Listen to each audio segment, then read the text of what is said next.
দেখতে পাওয়া যায় ফোরাত নদীর কিনারায় হোসাইন দাঁড়িয়ে আছে, বড় কমজোর, বড় জয়ীফ হয়ে গিয়েছে। হোসাইন পিপাসার্থ হয়ে গিয়েছে, ফোরাত নদীর পানি পান করবে।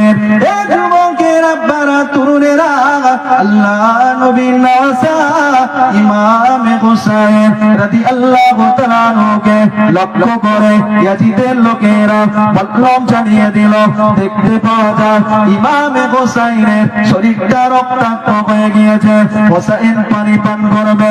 হোসাইনের বিবেক হোসাইনকে বলতে লেগেছে, আল্লাহ নবীর নওয়াসা ও হযরত ইমামে হোসাইন, আজ জীবনের শেষ মুহূর্ত, আমার আল্লাহর কোরআন বলেছে রক্ত তোমাদের জন্য হারাম। হোসাইন শেষ মুহূর্তে হারাম রক্ত কি পান করে নেবে। হোসাইন পিপাসার্থ, তৃষ্ণার্থ, হোসাইনের জীব ওষ্ঠাগত, জীবটা বাহির হয়ে যাবে। কোরআন বলছে সূরাতুল মায়েদা ৩ নম্বর আয়াত, আল্লাহর কোরআন বলেছে আমি আল্লাহ তোদের জন্য মৃত পশু, আমি আল্লাহ তোদের জন্য রক্ত, আমি আল্লাহ হারাম করেছি। হোসাইন আজকে ফোরাত নদীর কিনারায় ৭০ থেকে ৭২ জন নবী পরিবার সব চলে গেল। হোসাইন আজকে শেষ নিঃশ্বাসটা কি ত্যাগ করবে? হারাম পানি পান করবে? বলেন হোসাইন হুজুর এই যে রাত কষ্ট করে জীবনটাকে উৎসর্গ করলো ইসলামের সুশীতল ছায়া আমাদের কাছে পৌঁছানোর জন্য, তো নাকি? তাহলে হোসাইন হুজুর কি ওই দিন হাই হাসান হাই হোসাইন বলে ঢোল তবলা মাতন বাজানোর জন্য রক্ত ঝরিয়েছিল? কথা বলে না। আরে আজকে তোমরা তো হোসাইনের প্রেমিক দাবি করো, রাসূলের প্রেমিক দাবি করে। বরং হোসাইন হুজুর সেদিন রক্ত ঝরিয়েছিল, নিজের শরীরের খুন ঝরিয়েছে, নবী পরিবারকে হযরত আব্দুল্লাহ ইবনে আব্বাস রাদিয়াল্লাহু তাআলা আনহু রাইসুল মুফাসসিরিন হাতে ধরে নিয়েছেন, হোসাইন যাবেন না।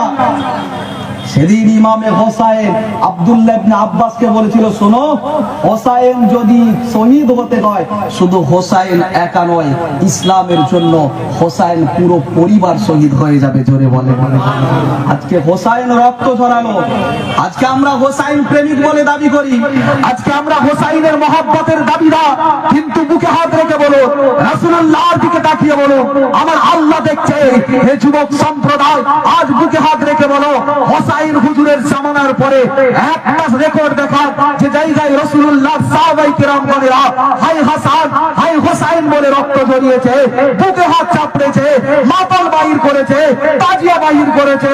না, আজকে আমরা মুসলমানের খোলস ধরে, মুসলমানের ধ্বজা ধরে আমরা ইমাম হোসাইনের প্রেমিক মনে করে আমরা তাহলে কেন এই সব করি?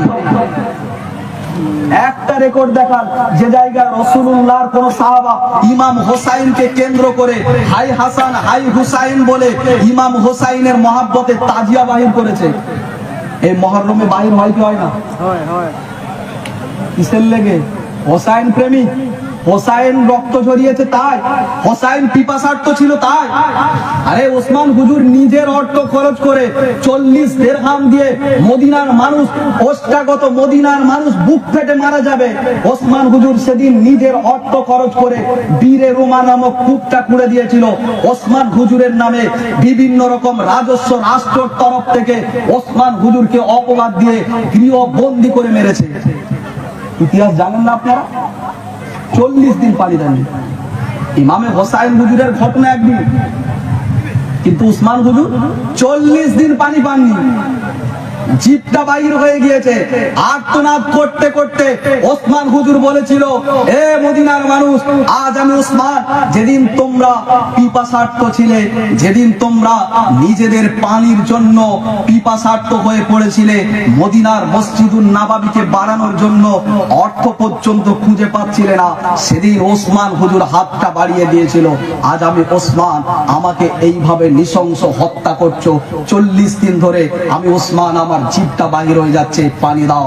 ওসমান হুজুরকে বলেছিল, আরে ওসমানকে পানি দেওয়া যাবে না কেন? ওসমান রাষ্ট্রের মাল আত্মসাৎ করেছে, ওসমান কোরআন পুড়িয়েছে, ওসমান নিজেই রাষ্ট্রের মালগুলোকে স্বজন পোষণ করেছে, ওসমানকে আজকে পানি দেওয়া যাবে না। 40 দিন পিপাসার্থ রেখে ইমাম আলী হুজুরকে কুফাতে যখন রাসূলুল্লাহ সাহাবা মদিনা থেকে কুফাতে রাজধানী স্থানান্তর করলেন, হযরত আলী হুজুরকে ফিরোজ লুলু এই নামের একজন ব্যক্তি, কুখ্যাত ডাকাত, কুখ্যাত মস্তাক, গভীর রাতে ফজরের আজানের পরে হুজুর ইমামতি করবেন যাচ্ছেন, রাস্তাতে ফেলে ইমাম আর হযরতে আলী হুজুরকে হত্যা করলো।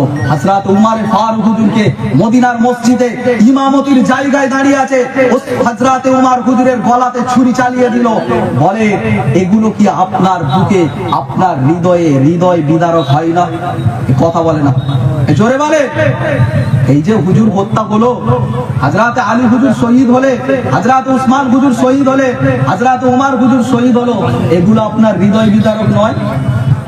তাহলে একটা রিপোর্ট দেখান যেখানে ওসমান হুজুরকে কেন্দ্র করে, আলী হুজুরকে কেন্দ্র করে, ওমর হুজুরকে কেন্দ্র করে একটা তাজিয়া বাহির হচ্ছে।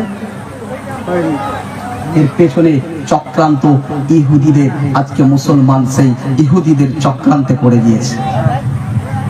হাতে ধারু বলে দিয়ে যায়, নবিয়ানা মাহফিল এসেছে নিজেদের পরিবর্তনের জন্য, নবিয়ানা মাহফিল এসেছে নিজেদের জীবনটা গড়ার জন্য। পরিবর্তন হয়ে যান।